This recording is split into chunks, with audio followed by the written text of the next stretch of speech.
Most men say they want confidence. What they really want is the feeling of confidence before they've earned it. They want to walk into the room calm, speak without hesitation, approach the girl without overthinking, negotiate without their voice shaking.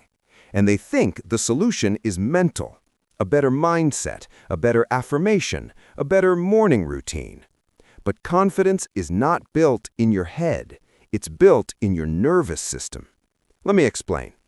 Imagine two men standing at the edge of a boxing ring.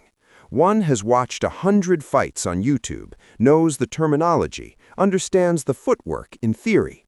The other has been punched in the face 50 times. Who's calmer when the bell rings? Confidence does not come from understanding the game. It comes from surviving it. That's the part no one wants to hear. You don't lack confidence. You lack exposure. You haven't taken enough swings, had enough awkward conversations, made enough cold approaches, launched enough imperfect projects, embarrassed yourself enough times. Your anxiety is not a personality flaw, it's inexperience. When your brain encounters a situation it hasn't survived before, it triggers caution.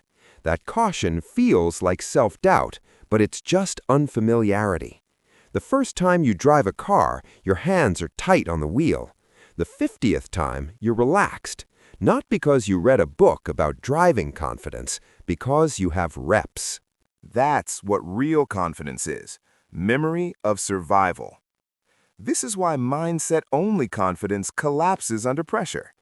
You can tell yourself, "I am confident," but the moment someone challenges you, your body exposes the truth. Your voice tightens, your breathing shortens, your posture shifts, because your body doesn't trust affirmations, it trusts evidence. Evidence is built through reps. Let's talk about social confidence. You want to be smooth in conversation, but how many uncomfortable conversations have you intentionally walked into? You want to speak clearly in meetings, but how many times have you forced yourself to speak when it was easier to stay silent? You want to approach winning without fear, but how many rejections have you collected? Most men want the result without the data. They want the calm without the chaos that creates it. Here's the uncomfortable truth. Every confident man you admire has a private graveyard of awkward moments.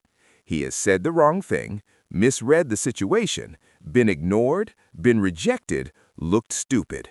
But he kept showing up. That's the difference. Confidence is not a trait, it's scar tissue.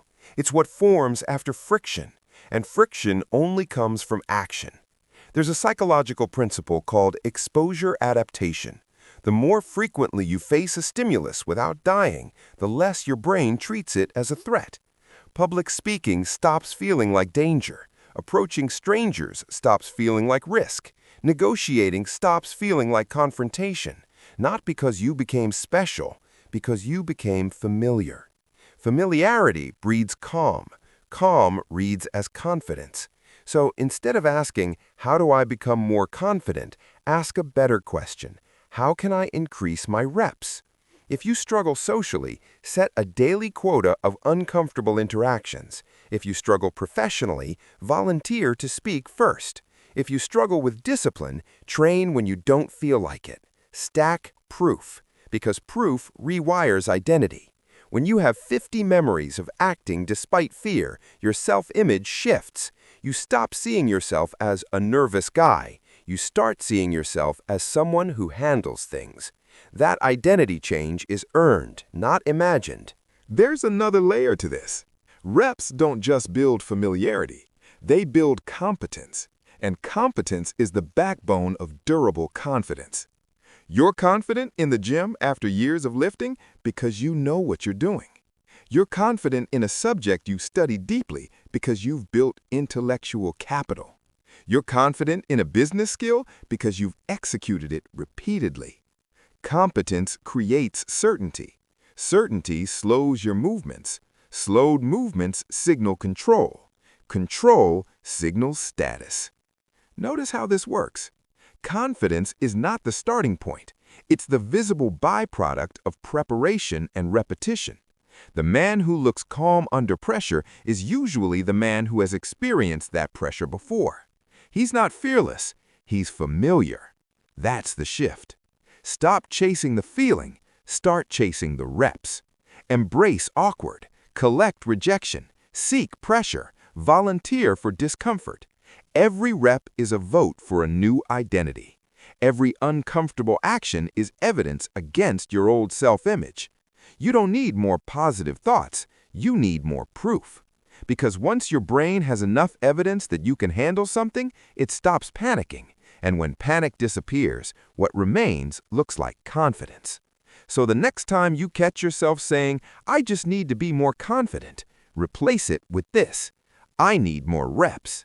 Because confidence is not something you think your way into, it's something you survive your way into. And the man who keeps stepping into discomfort eventually stops feeling uncomfortable. Not because he changed his mindset, but because he changed his exposure. Confidence isn't magic, it's memory. Build enough of it, and your presence will change without you trying. That's how real confidence is built, one rep at a time.